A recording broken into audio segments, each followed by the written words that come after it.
Shalom, chers frères, chères sœurs en Christ. Lisons ensemble Proverbe 29, verset 18. Quand il n'y a pas de révélation, le peuple est sans frein. Heureux s'il observe la loi. Proverbe 29, verset 18. Quel est le rêve que Dieu a placé dans ton cœur? Je ne te demande pas si tu en as un. Je sais que tu as un rêve parce que Dieu en donne à chacun. Je me suis rendu compte que les gens faisaient toutes sortes de choses avec leurs rêves. Certains les enterrent très profondément dans leur cœur pour les protéger de la critique des autres. Certains les mettent également de côté afin de ne plus avoir à y penser. Et d'autres encore abandonnent leurs rêves. Tout simplement parce que s'y accrocher est tellement douloureux pour eux.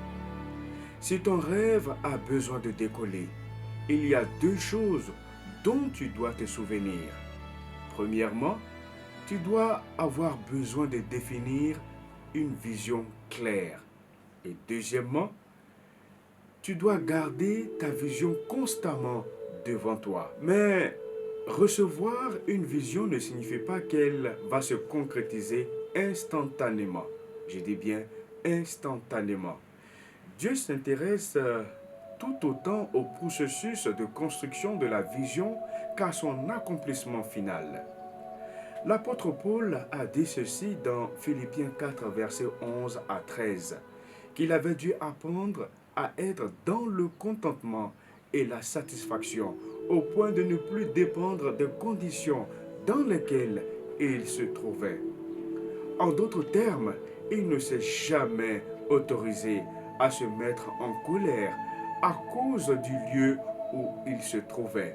Il se réjouissait toujours de la prochaine étape. De la même manière, cela signifie que tu dois trouver un équilibre entre le contentement et l'ambition.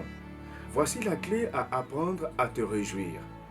Là où tu es en ce moment, sur la route de ton accomplissement. Lorsque tu as un rêve ou une vision, tu dois la garder constamment devant toi. Si cela t'aide, écris-la également. Et souviens-toi que Dieu va t'aider à vivre le rêve qu'il t'a lui-même donné, pas à pas, jour après jour. Alors, ma prière pour toi est la suivante. Jésus, même si je ne le ressens pas toujours et que la vie me pousse à abandonner, je crois que tu as un grand projet pour ma vie. Je choisis de te faire confiance plutôt qu'à mes circonstances pour m'aider à vivre le rêve que tu as placé en moi. Amen.